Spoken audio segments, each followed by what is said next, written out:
दादा की मौत के बाद महाराष्ट्र की राजनीति में एक सवाल उठ रहा है कि आखिर अब महाराष्ट्र में क्या होगा, क्योंकि महाराष्ट्र की सियासत का सबसे बड़ा पावर सेंटर आज खाक हो गया।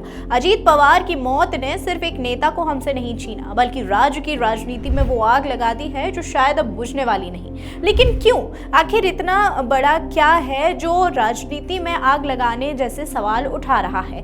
तो हम बता दें कि एनसीपी जो था वो भाजपा के साथ गठबंधन पे सरकार चला रहा था, लेकिन अब यह सवाल उठ रहे हैं कि शायद भाजपा अजीत पवार को नहीं चाहती थी और कहीं ना कहीं इस विमान हादसे को उससे जोड़ रहे हैं। बता दें कि इतिहास में इससे पहले भी कई विमान हादसे हो चुके हैं जिसमें राजनीतिक नेता शिकार हो चुके हैं, जिसमें चाहे संजय गांधी हो, जेएमसी बालगोई हो, सिंधिया हो, बाईएमसी राजशेखर रेड्डी हो या फिर कई अन्य बड़े नेता जो ऐसे ही कई प्लेन क्रैश के शिकार बनते रहते हैं। देश के पहले सीडीएस जो तमिलनाडु में हुए क्रैश का शिकार हुए। सवाल यही है, भारत का वीआईपी एयर ट्रैफिक इतना असुरक्षित क्यों है? क्यों आखिर इतनी आसानी से हमारे देश के नेता अपनी जान खो बैठते हैं? साथ ही इस पूरी रंजिश में अब सामने सवाल उठ रहा है भाजपा पर। सोशल मीडिया और राजनीतिक गलियारों में एक कॉन्स्पिरेसी थ्योरी तेजी से फैल रही है। सवाल उठ रहे हैं, क्या बीजेपी नहीं चाहती थी कि अजीत पवार अब और सत्ता में रहे?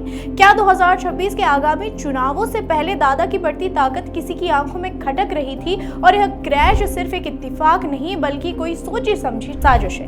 खैर, इस बात को तो हम सत्य नहीं बता सकते क्योंकि ये केवल कॉन्स्पिरेसी थ्योरी है। कहां तक कितनी सही है यह कोई नहीं जानता, लेकिन असल कड़ी एनसीपी के सामने आकर खड़ी हो गई है। अजीत पवार के अंडर में 41 विधायक काम करते थे। जहां अजीत पवार की छवि कर्मशील थी, वहीं क्या एनसीपी अजीत पवार का कार्यभार संभाल पाएगी?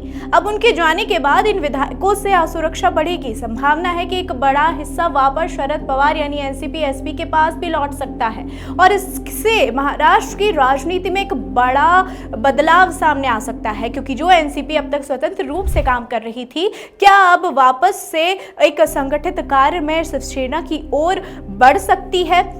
अजीत पवार बारामती के निर्वादित नेता थे। उनके निधन के बाद वहां एक बड़ा वैक्यूम पैदा हो गया है। क्या उनकी पत्नी सुनेत्रा पवार या बेटे पार्थ पवार इस विरासत को संभाल पाएंगे, या फिर शरद पवार और सुप्रिया सुले फिर से बारामती पर एक शत्रु राज कायम कर पाएंगे? तो यह पूरी बात सामने आ रही है कि क्या अजीत पवार की बसी बसाई पूरी एनसीपी की पार्टी में अब कोई तकनीकी गिरावट की वजह से पूरी एनसीपी पार्टी में ही दरार आ जाएगी? साथ ही एक बड़ा सवाल है प्लान क्रैश पे भी, कि हम देखते हैं कि भारत में लगातार ऐसे केसेस आते रहते हैं, चाहे वो अहमदाबाद का केस हो जिसमें 200 से 250 लोगों ने अपनी जान गंवा दी थी। लेकिन क्या हमारे देश में इतना आसान हो गया है अपनी जान गंवाना? जो व्यक्ति अपने गंतव्य की ओर पहुंचने की कोशिश कर रहा था लेकिन अचानक ही रास्ते में ही अपनी जान गंवा देता है। आखिर हमारे यहाँ के प्लेन्स में ऐसी क्या दिक्कतें आ रही हैं जिसकी वजह से ना तो आम जनता बच पा रही है और ना तो राजनेता? जो राजनेता वीआईपी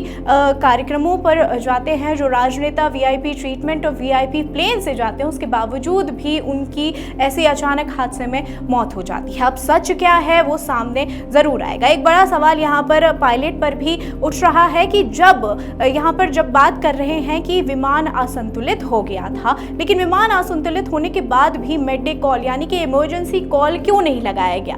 तो यह सारे सवाल हैं जो लगातार अजीत पवार की मौत पर उठ रहे हैं और अब सच क्या है, कब सामने आएगा, इसके इंतजार में है, क्योंकि लोग दादा की मौत के बाद काफी गंभीर रूप से भावुक हो रहे हैं।